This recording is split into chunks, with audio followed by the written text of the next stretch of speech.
Our Hit Parade, starring Frank Sinatra. Who knows what evil lurks in the hearts of men? And now, Smile a While with Lorenzo Jones and his wife, Belle. Here's the Manhattan merry-go-round that brings you the bright side of life, that whirls you in music to all the big night spots of New York town, to hear the top songs of the week sung so clearly you can understand every word and sing them yourself. This is the golden age of radio. I'm Dick Bertel, and tonight we'll take you on another audio excursion back to radio's formative years. You'll hear the programs that made the era golden, and meet people who made those broadcasts a reality. The Golden Age of Radio is brought to you by WTIC and the Cromwell Savings Bank, now serving you with 2 locations, a friendly bank in a friendly town. Now, here's your host, Dick Bertel.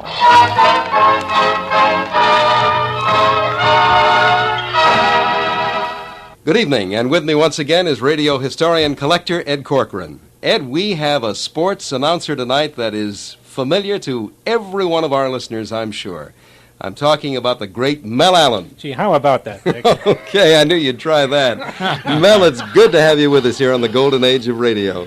Well, after what Ed just said, I think that's the end of the program, isn't it? No, not quite. But I appreciate your most generous introduction.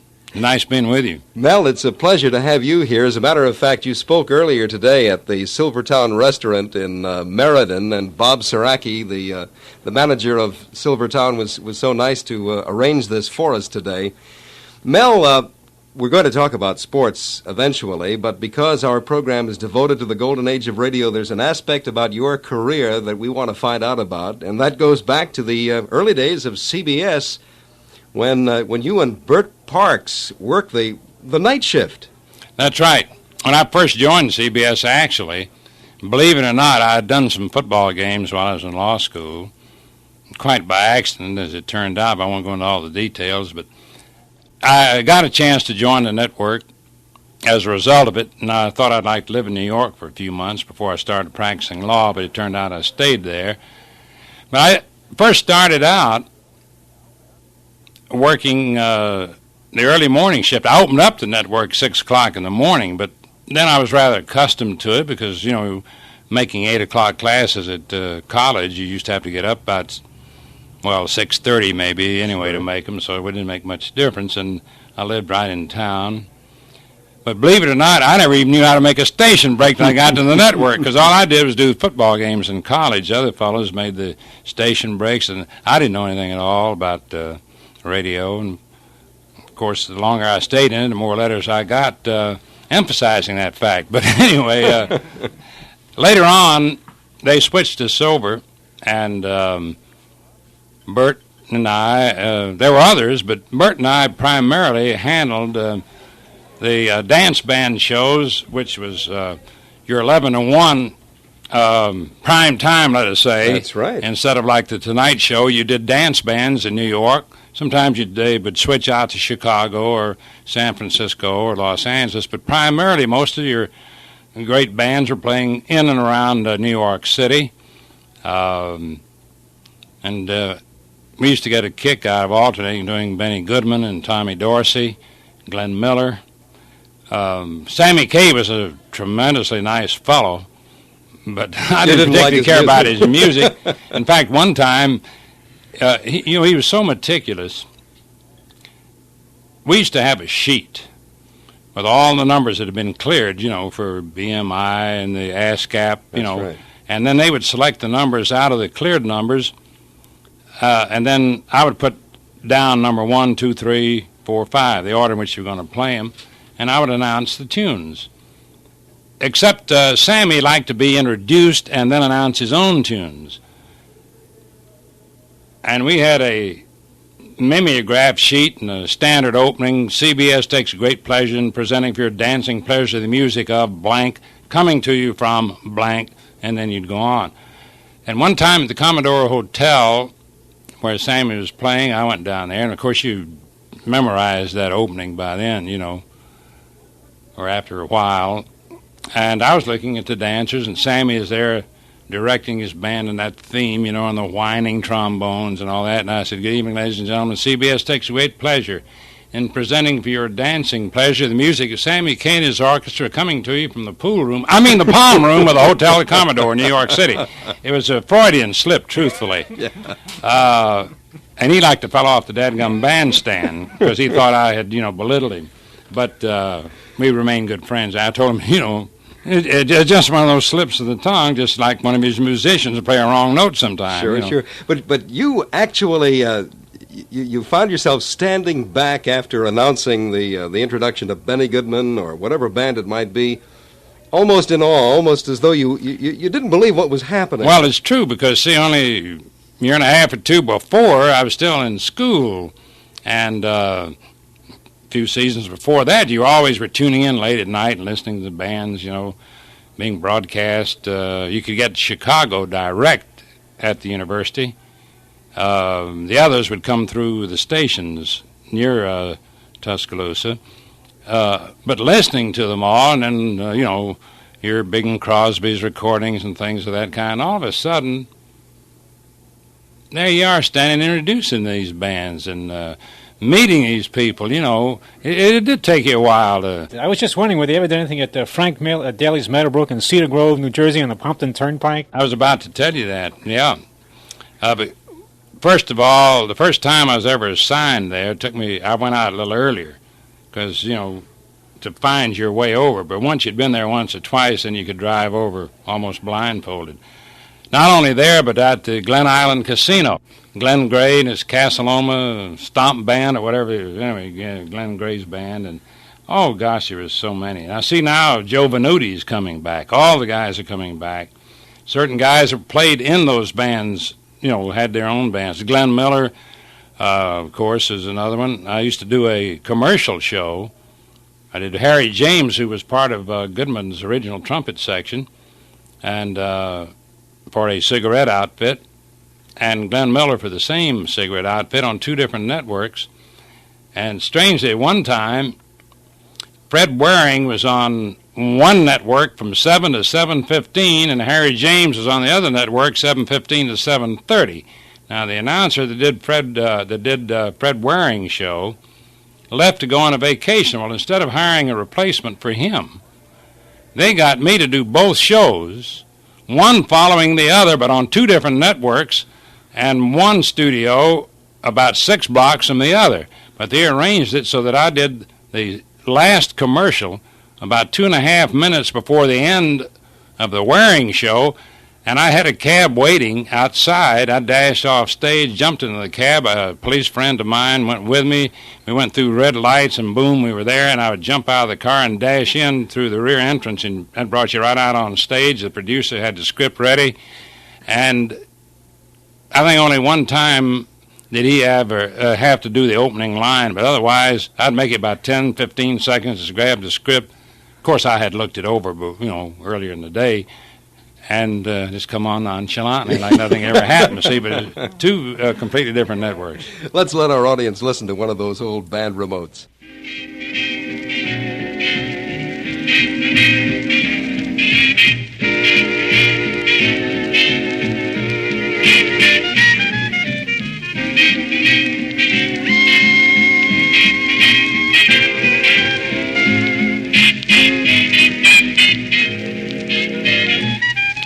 How do you do, everyone? For the late dancers, CBS offers Benny Goodman and his orchestra, coming to you from the Manhattan Room in the Hotel Pennsylvania in New York City.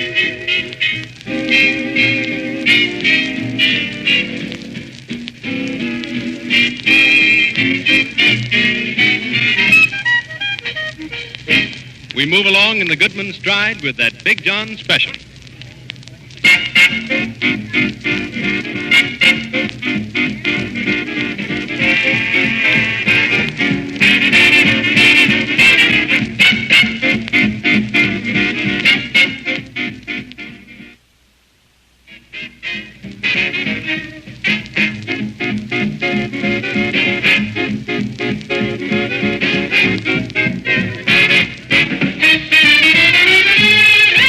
Benny Goodman and the boys interpret an old-timer, All of Me.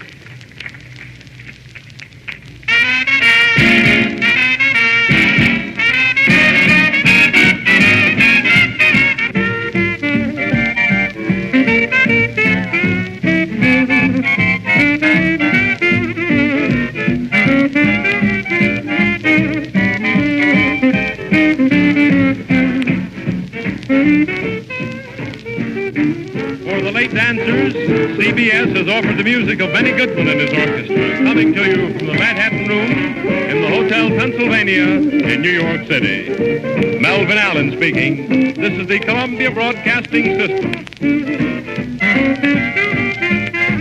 That takes us back to a long time ago, to the late 1930s or so, and we're going to talk about Mel Allen in sports. May I make just a slight interruption? It wasn't the late 30s. It was the last year in the 30s. I'm not as old as people think. It was 1939 and 40, 41. We'll talk about sports right after this. Perhaps 1975 is the year you've decided to improve your home's exterior appearance. Maybe it's a new driveway you need, or a complete landscaping job with new plantings for the front of your home. Or, with the warm weather we've been experiencing, perhaps the desire for your own swimming pool or backyard patio is stronger than ever. If that's the case, stop in and get complete information on a home improvement loan from the folks at the Cromwell Savings Bank. They're at 2 locations now to serve you. The main office, located at the corner of Main and West Streets, is open daily Monday through Wednesday, 9 to 3, Thursdays from 9 to 5, Fridays 9 to 7:30, and Saturdays 9 to 12 noon. The new Cromwell Plaza office near Kmart is open Monday through Thursday 10 to 4:30, Fridays 10 to 7:30, and Saturdays 9 to noon.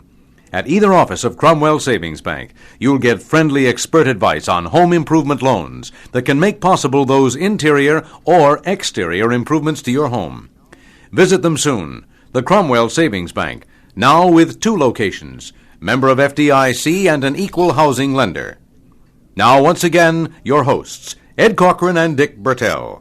Mel Allen is our guest tonight here on the Golden Age of Radio, and Mel, I'm sure that our listeners want to know, as I want to know, how you first became associated with sports at the network. Oh, at the network. Well, of course, we have to go back, I suppose, a little bit. Yeah, well, I did football at college. Wasn't good enough to make the varsity. I played intramural sports, but I wanted to make a letter. Went out student manager and got the benefit of all the coaching. And I played my intramural sports, but when I got into law school, I started filling out physically and then played some semi-pro ball around. But in the meantime, all of a sudden they needed somebody to broadcast the University of Alabama's football games. Radio announcers were not as plentiful in those days as they are today, and the one fellow that was doing the games in Birmingham, 50 miles from Tuscaloosa, left to take a job in another city, 10 days to go. People are frantic. They call everybody around that they could think of. Anybody you know can broadcast football, and among them was the head football coach at Alabama. He gave my name. Among the duties of student manager was handling the PA system. And all you did on a PA system, was just announce the lineups and the substitutes. Or, Dr. So-and-so called your office type of thing. And he thought that was tantamount to broadcasting, so he gave my name. And they gave me an audition. I won it and found out later I was the only guy that took it. That's how frantic they were. I got the job and did the games, and out of that came an opportunity to join CBS, and I thought I'd go and live there 6 months after getting out of law school. And then thought the experience would be valuable, and then go back to Birmingham and practice law. But all of a sudden, after a few months, I got a nighttime commercial show, Pick and Pat, for another tobacco company. And they were paying me more for that than I got for working a whole week for the network in those days. And then they took me off regular staff and made me understudy to both Ted Husing, who was the #1 sports announcer in the country. Sure was. And also Bob Trout, who was the nation's #1 special events reporter. CBS happened to have had them both. So that I got a dual type of experience. And as a result, in addition to doing some sports, and we had 2 sports events on a day, I even worked on presidential campaigns. Bob Trout would be your anchor man, as they call him today, like a Cronkite or John Chancellor. But I was #2 to him and got into, I remember when President Roosevelt, may his soul rest in peace, was being was taking the oath of office, the inaugural. It was his third term. And they stationed me in the dome of the Capitol. And now they had different announcers along the way. Trout, of course, was at the center, you know, the anchor. And you had your headset on, and you'd hear him. There'd be a producer, of course, that'd pass a note to him, and there would be a message, and you could hear all these messages, Bert or John Reed King or David Ross or Paul Douglas, whoever. We had a great staff, by the way. Ralph Edwards was on it, and so forth. We're coming to you in a minute. So they were ready, you know, and I could look out from the dome of the Capitol. A very bitter, cold day, and I could see the parade, you know, I mean not parade, the procession, the line of automobiles. In a sense, it's parade, but it's another word I wanted. But anyway, they're coming up Pennsylvania Avenue, and I was to pick them up from the dome of the Capitol as I could see them as they approached it, and they had to go around it to the front where the stairs were and the bleachers and all the thousands of people out front, bring him around to that point and then switch it back to Bob Trout, and he'd pick it up until it was time for the Chief Justice of the Supreme Court to swear in the President. And so I did, and when I finished, I turned it back to Bob, and now I'd take a seat between the columns at the top of the Capitol Dome, and it was a terribly cold day, and I borrowed a heavy coat somewhere in Washington, but it's one of those old coats. It wasn't a raccoon type, but it was similar. It was like these pile rugs. I know what you mean. But it was cinnamon brown color and had a big collar, and I had it up over my head, and I'm looking down. And, of course, I'm getting a wallop out of this, man. Sure. I'm still a kid, you see. I don't think you get old enough to ever get over those kind of things, No, as you far as don't. that's concerned. And I'm looking down right over the heads of, the people that run in our government and watching all of this, see, when all of a sudden something grabbed me by the shoulder and jerked me like you'd jerk an oyster out of a shell or a clam out of a shell. And I turned around, and here there must have been a dozen Secret Service guys with drawn revolvers. And anyway, what it turned out, some of the people way out front, the thousands who were watching, it seemed that I looked like a brown bear sitting up on top of the dome looking down. And the word went out, what is a bear doing up there, Well, actually, if they had just stopped to think, to get up there, I needed about 15 different kinds of cards, to show to get up there. But they scared the devil out of me with those drawn revolvers, I'll tell you that. Were you able to do the broadcast after Oh, yeah, we got to be buddies, And I said, now you fellows going about your business, because I'm going to have some business to tend to myself in a little while. And I said, if you want to talk this over later, we'll do it. But right now I'm going on But right the now air. I got to get back on the air pretty soon. And they all started laughing, Well, Mel, how did you move into sports? CBS had an exclusive on the Poughkeepsie Regatta. And NBC, competitive as they are, all networks are, all stations are, they sent Graham McNamee up in an airplane to swipe it from the air on the theory that CBS only had an exclusive on the ground rights and not the air rights. So the following week, CBS had an exclusive on the Drake relays out in Des Moines, Iowa, and or NBC did, and just to get even, CBS assigned Ted to go out there and climb up on a telephone pole and with field glasses cop the Drake relays from NBC that way. And additionally, it happened that Long Island was just full of sports activities that day. The prime event was the Vanderbilt Cup races, which was somewhat like the 500-mile Indianapolis race, except it wasn't 500 miles. But where the trotters are now, they used to have automobile races anyway.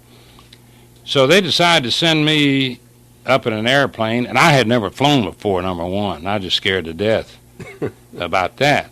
In fact, I went up for the trial run for the shortwave technicians trying out their shortwave from being up in the air and down below. And NBC had it exclusively down below. So just to make it appear that we weren't trying to swipe it from them, there was a state tennis match going on out there. There were sailboat races going on out in the Sound and things like that. So we went up in the plane, went on the air. Good afternoon, ladies and gentlemen. I remember somewhat the opening line. This is Mel Allen speaking to you on behalf of the Columbia Network. Circling in the Eastern Airlines plane, which they donated for the plug, and now they got a second one years later. Long Island is the mecca of the sports world today, and I was talking about all these other events except the automobile race, but this is what we finally got to. We timed it. We knew what time they were supposed to take off.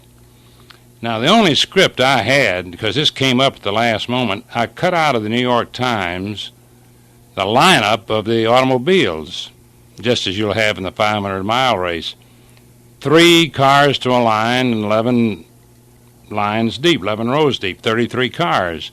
I had done other homework during the week when I found out about it, but the only actual script I had was just simply the lineup of cars. But I had done a lot of reading about it, and I knew that there were certain hairpin turns in the race. They were very dangerous, and in the event of rain, that they were going to postpone it from the Saturday. It was scheduled to the following Monday. Now, McNamee's on the ground. Now, I'm up in the air. And I was really up in the air because at the scheduled time, none of those cars moved. I can see what you mean. And we keep circling and circling. And I was talking about everything that I had remembered, from doing your homework. And finally, the producer slipped me a note, said, I guess we better go down. Something must be wrong. But he knew as well as I did that if it were raining, they were going to call it off. And it did look like it was raining. We were being upstairs, it was dark, and we see some little rain against the windows. So we went down, and sure enough, they'd called the race off. But we had no way of knowing it. Well, it turned out I had been on the air ad-libbing some 52 minutes. And some vice president at CBS was listening and wanted to know who that was doing that. And that's how you get a break. So like I say, you have to be at the right place at the right time. Well, I guess you But were. You have to be a little bit prepared, too. I'll have to add that for the benefit of folks who want to get into this business. Well, of course, Mel, we all remember you for those golden days with the Yankees. Now, how many years did you actually do the Yankee broadcast? What year to what year? Well, I would say approximately 23 years, 39 through 43, and I went in the service at the end of the 43 season, was selected to the World Series, but didn't get to do it by 11 days, and then came out in 46 and stayed with them through 64. I think if you add that up, it probably would come to approximately 23 years. After I got out of the Army, incidentally, it's 46 through 64. The reason a lot of people would jump on me, the majority I'm trying to be as candid as I can, didn't. But as will often happen, those who do criticize you, whether it be someone in a letter or somebody writing a column for a newspaper or somebody on the air, any critic, will be magnified because you were with a dynasty. Because from 46 through 64, which is 19 years, the Yankees only lost the pennant in 46, in 48, in 54, and in 59. So in those 19 years, they only lost the pennant 4 times, so they won 15 times. And there was a stretch in there where they won 5 consecutive pennants and 5 consecutive world titles. Then they had another stretch where they won 4 pennants in a row. Then they had a second stretch in that series where they won 5 pennants in a row again, although they didn't win. They won something like 3 out of the 5 world titles. So that was a tremendous dynasty, and it just sort of kept building up, and even people sitting on the fence got tired of one team winning, that type of thing. Or those who were against the Yankees got further against them. But instead of getting angry at the guys who did it, they got mad at me because I was broadcasting. I was the nearest person they could get to as far as the team is concerned. I had nothing to do with them winning. I didn't get one walk or one base hit or score one run or anything else. Somebody got a little more excited, but I had nothing to do with them winning or losing, as far as that's concerned. Around the world, wherever American servicemen and women are stationed, it's game time. Time for Sports Quiz.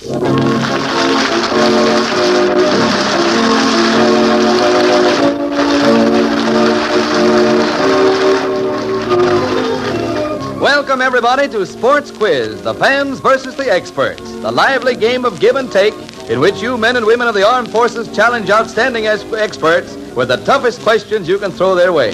And now, stepping up to the question box, the man who'll pitch the posers, the chief quizzer himself, Sergeant Mel Allen.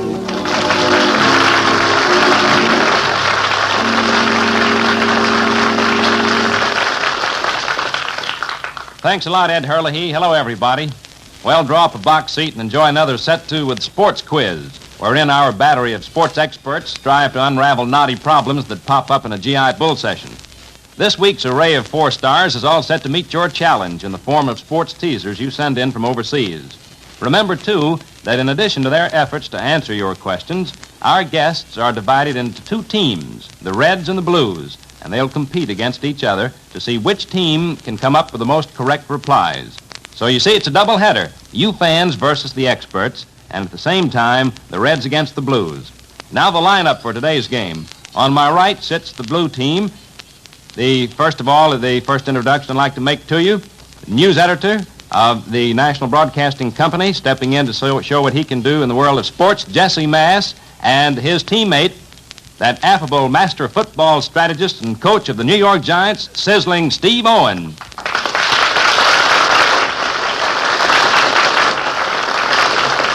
On my left, the opposition, the Red team, consisting, first of all, of the new director of the Service Bureau of the National League, Artful Arthur Patterson, and his running mate, the guy who plays all positions on a field with equal facility, the Brooklyn Dodgers' own agile Augie Galland.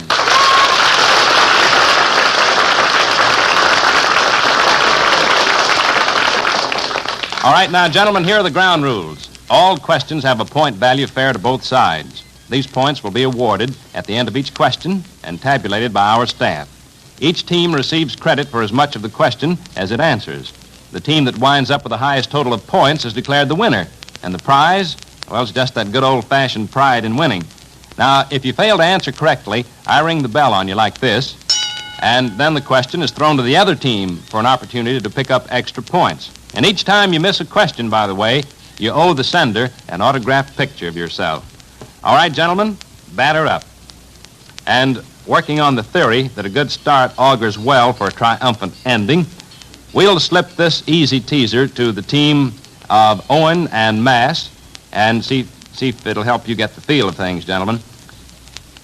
Sergeant Frank Anderson of the European Theater of Operations points out that the name of Jacobs is prominent in the sports world. That being true, as I name 3 sports, you should be able to quickly name a proper sports figure by the name of Jacobs to go with each sport. First of all, boxing. Mike Jacobs. Mike Jacobs, that's fine, Mr. Owen. Or you could have said the late Joe Jacobs. Tennis. Helen Jacobs. Helen Jacobs, that's right, Steve.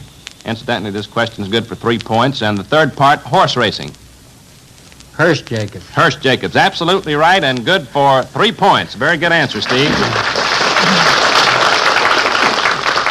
All right, to the team of Patterson and Galland, Arthur Patterson and Augie Galland. With no malice of forethought, it's common knowledge that the Brooklyn Baseball Club, through the years, has been called many names, official and otherwise, and it's a case of every man to his own choice.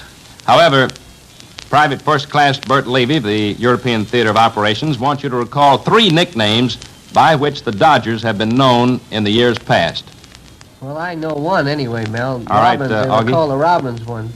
Robbins, that's right, and that was... That was after Wilbert Robinson, the former manager of the Right, Mr. Patterson. They were also called the bridegrooms, and they're also called the superbas. Absolutely right. And then you get 3 points for your answer. We'll return to the golden age of radio with guest Mel Allen in just a moment. Get growing, get growing. You can count the difference when you're growing. Cromwell Savings Bank of Cromwell. Cromwell Savings Bank is growing too, to better serve you.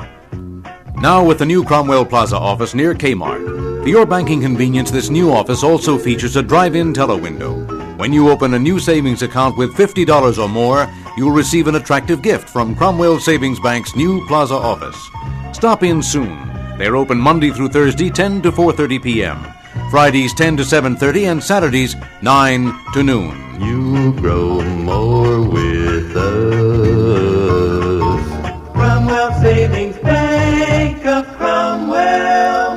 Cromwell Savings Bank, member of FDIC, now with 2 locations to better serve you. Now, back to Ed Cochran and Dick Bertel. Our guest tonight here on the Golden Age of Radio is the well-known sportscaster Mel Allen.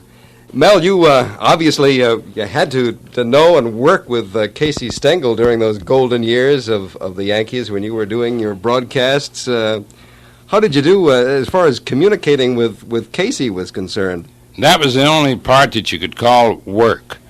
But it didn't take long, though, to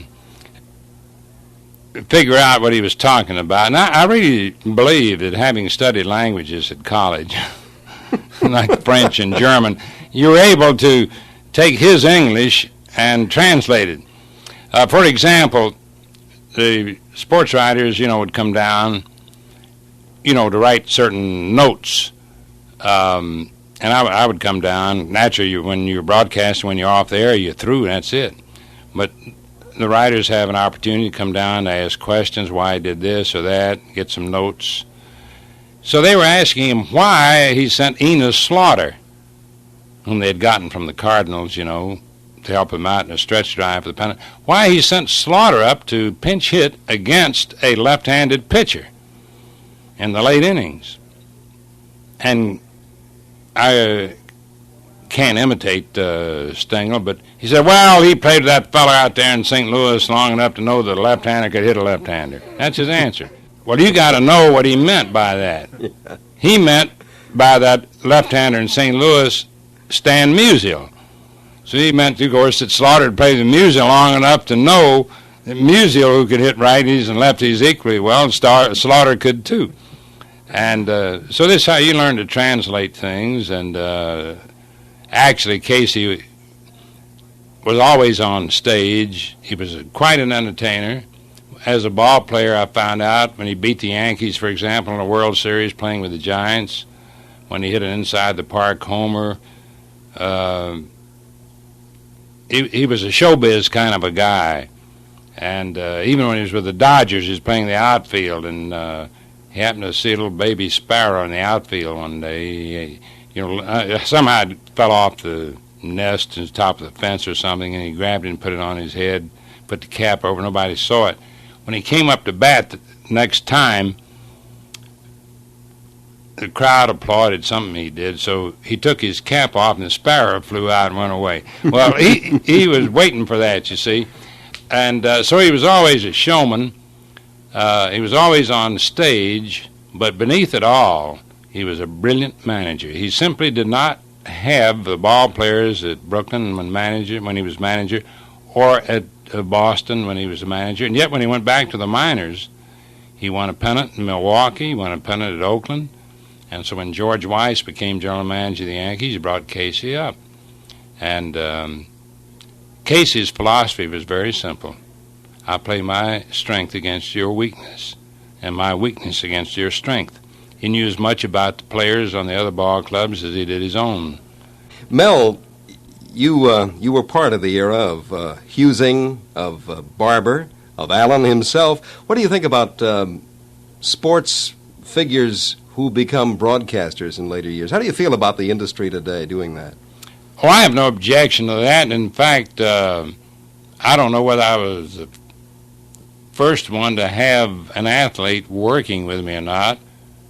I'd have to double-check that, truthfully. But as I recall it, I remember doing an East-West game, which would always take place just before the Rose Bowl game. See, and I'd go back and forth. I'd watch practice down in Los Angeles and then fly up to San Francisco and watch practice a couple of days, do the East-West game, and then fly back to Los Angeles and then go over to Pasadena and do the Rose Bowl. Frankie Albert, you remember the left-handed passer? I remember him, yes. He's a great one. And he did color with me on the East-West game. And he didn't do too good a job. I'm not being critical of Frank, but that was his first time out. Now, had he continued with it, and I think he did here and there, and he improved. It's just like anybody else. First time you start something, you don't do it as well as you do if you continue with it and work at it. But the thing I object to is certain people today who put themselves first and the event second. And I don't care who the reporter is. You get a byline, you get your name mentioned that you're reporting. But if it wasn't for the event, you wouldn't have anything to report or say. So true. But when guys get to putting themselves number one and the event is just incidental to their ribbing each other back and forth or this kind of thing, I think is wrong.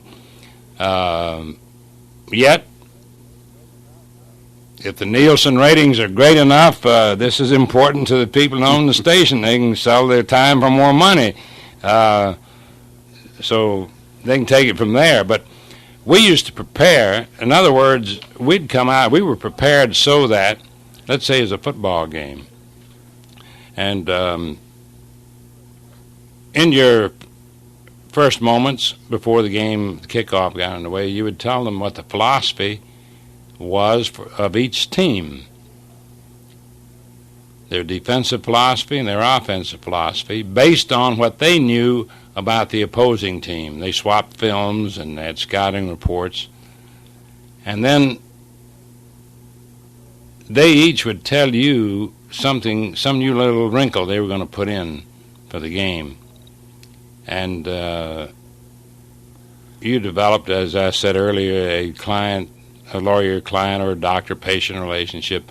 They knew that you were not going to tell the other coach what you learned from the coach you were discussing the thing with. Because once you ever broke that confidence, man, you might as well go looking for another job. Sure. Well, Mel, we'd like your opinion, going back to baseball for a minute. You've seen all the great players, Babe Ruth, Lou Gehrig, right up to the present day, but the two, during the heart of our period we're talking about, the golden age, were Ted Williams and Joe DiMaggio. I wonder whether you might just give us, your candid thoughts on them as ball players and how you felt about them. I had an interview with Joe McCarthy the other day. It was his 88th birthday. Of course, he managed the Yankees and the Red Sox after the Cubs. But having managed the Yankees and Red Sox, I had to ask him a question, and frankly, knowing Joe real well, I knew he wasn't going to answer it. But I also knew that the fans would want that question asked. And I think as attempting to be a reasonably good reporter, or an adequate one, you often will ask a question. You may even know the answer to it. Sure. But you'd rather have the fellow, the player, the athlete, give the answer, because then that carries a little more weight than you're giving the answer, because they say, oh, he's just the announcer, but this other guy, he actually plays it. So it carries more weight, you see. But the point I'm trying to get at, the kinds of questions, hopefully, most of the time to ask. So I asked Joe, I said, Joe, you manage both the Yankees and the Red Sox. Most folks would like to know, in your opinion, who is the greatest, Joe DiMaggio or Ted Williams? And I knew what his answer was going to be. He said, they're both great.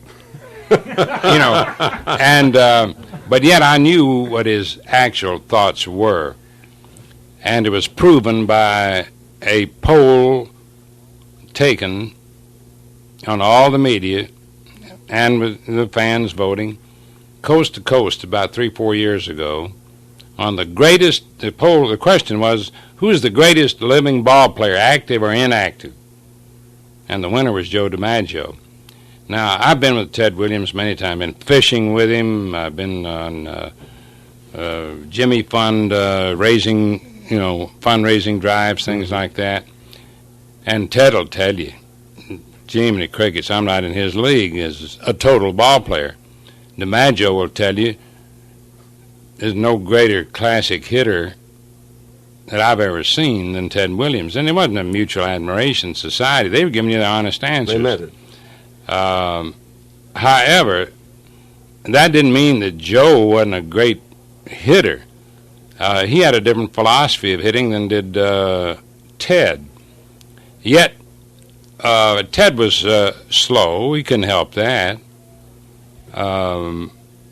Just as like Brooks Robinson was slow, yet he was great on bunts, but he couldn't cover as much ground left or right as other third basemen.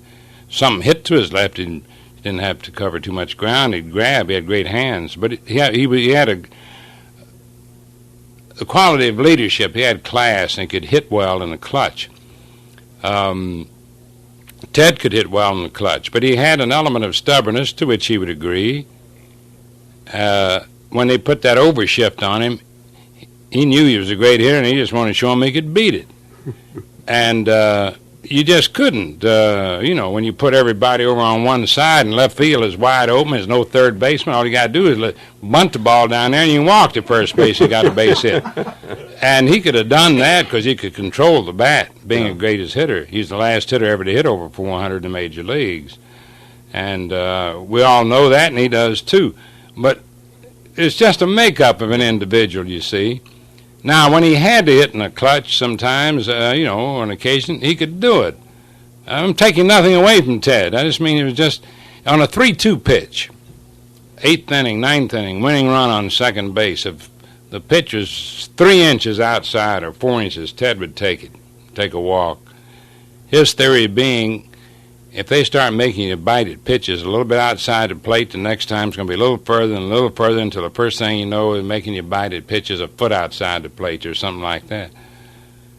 DiMaggio's philosophy was, in the same situation, the count of 3-2, if the pitch was a little outside the plate, as long as I could see the ball, meaning as long as it wasn't, he could see it well enough to realize he could get the bat on the ball, he's swinging. Because he said, I'm not being paid fourth to walk. Now, this is a difference in philosophy. It didn't indicate that one guy was a better hitter than the other, because Ted could have hit those pitches out of the ballpark, and many times he did. By the same token, Joe didn't always get a hit by swinging at those kind of pitches. That's right. And therefore his average would be lower. But I hate to compare ball players for the simple reason I think it's unfair. Joe happened to be a guy that was at the top or near the top in almost every department of the game. He led the league in hitting on occasion. He led the league in home runs on occasion, led the league in hitting. He was MVP 3 times. I think one time he was MVP when Ted ought to have gotten it, but Joe will be the first one to tell you that. But normally you play your best outfielder in center field, your second best outfielder in right, and the third in left. Joe played center. Williams played left, so you make your own deduction. Now we got the mighty Ted Williams up here. We kind of like Ted Williams out our ways from California, you know. He broke in with San Diego, had his biggest minor league success out there. But of course, Joe DiMaggio is our real pet, our real favorite. Born and raised in San Francisco, down around Fisherman's Wharf. Ted, I don't think, is a native son. There's an interesting thing here with Page and Williams being There's always a little personal feud going on. There's nothing in the way of any animosity, but Page has always been able to pitch to Williams pretty good, and Ted's always anxious to get a base hit off of him. Well, any time a left-hander can get a base hit off a left-handed pitcher, it's quite an accomplishment at that. I guess Ted hits any kind of pitching. Here's the first pitch to him. It's called strike. It's 2 outs. There's men on first and third, and Joe Page is pitching to Ted Williams in the first half of the 6th inning. The Red Sox leading 4-0. Ted stands up there with that wide stance.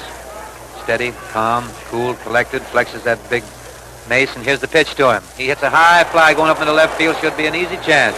But you know, he has to go back a little. The wind got it, and he had to take it over his shoulder on a nice running catch. Looked like an easy fly out, but that ball got up in the breeze. The breeze is blowing right to left out here, and he had to take it on the dead run over his left shoulder. Gave the fans a little thrill sitting up in the stands here. So it wasn't easy out that it originally appeared to be. So that ends the inning, the first half of the 6th for the Boston Red Sox. I don't think there was any hits. There's 2 walks and 2 men left. That's right. No runs, no hits, no errors, 2 men left.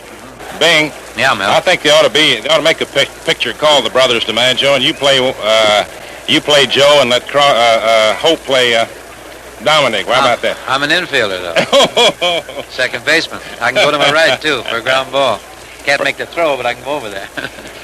Well, friends, you've been listening to Bing Crosby, who's out here today as the guest of Del Webb, owner of the New York Yankees, watching the opening day festivities here at the stadium and doing a guest inning, and I certainly would like to repeat that we're naturally very proud, very privileged to have had that honor, Bing. Well, I appreciate the opportunity, Mel, and I just hope I wasn't too confusing to the thousands of listeners you must have here in the metropolitan area. Listen, I want to congratulate you on the great job you did during the World Series. Really a wonderful performance. Thanks a million, Bing. I hope we have the chance of getting back into one again. I imagine I'll hear you. I was just going to say, I was on the verge of going out and picketing the place when you got on the air. You knock off a mean hunk of inning. Sure. And I can't sing. I mean, nobody knows who's playing when I get through. Thanks a lot, Bing Crosby. Thank you, Mel, and goodbye. We'll return to the golden age of radio in just a moment. With an ever-increasing cost of living, it's harder to save these days. Yet it's more important than ever to make that extra sacrifice to save. Why? Because tomorrow's dreams will be financed with today's savings. The best-laid plans start with sound finances. Build a solid foundation for your future with a savings account at the Cromwell Savings Bank's new Plaza office, a new branch to an old family tree. Since 1871, Cromwell Savings has been the friendly bank, the dependable bank, and you can count on the Cromwell Plaza office to be the same. Stop in soon and inquire about any one of their 6 convenient savings plans. And remember, when you open a new savings account with $50 or more at Cromwell Savings Bank's new Plaza office, you'll receive a gift coupon for a 5x7 Loring portrait.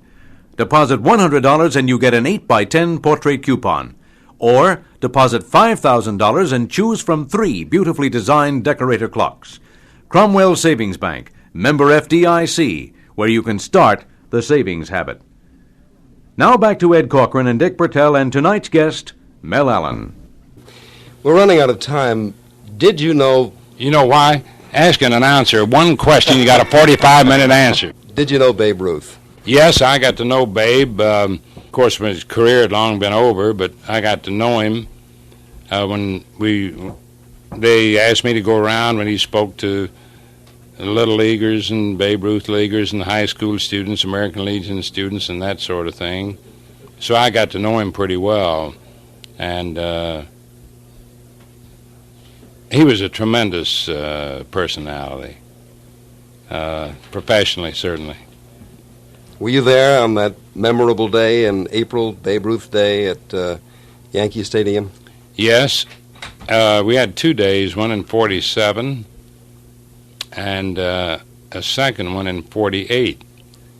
48 happened to be the Yankees' silver anniversary.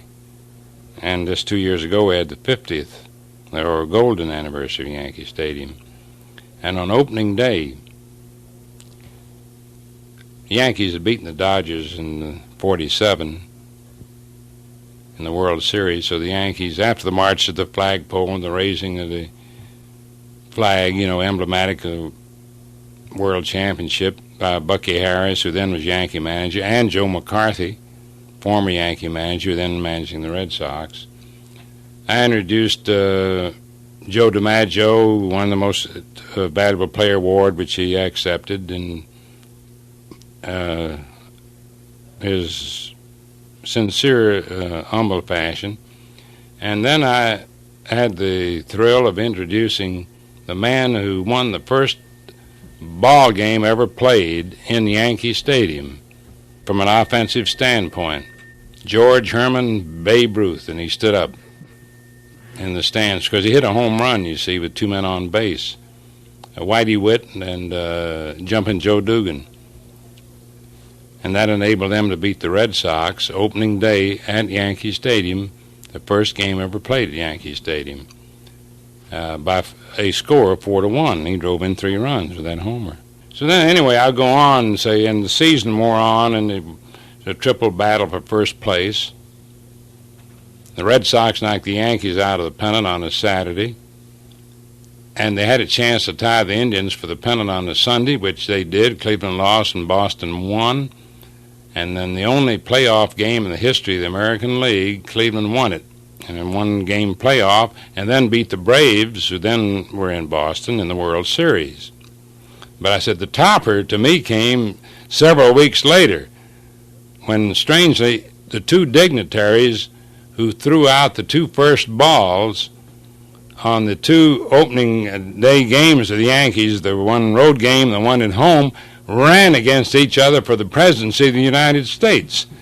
Mr. Truman went to bed early election night, dash, going, gone, dash, but awoke early the next morning still in first place. Good point. Mel Allen, thank you very much for being our guest tonight on the Golden Age of Radio.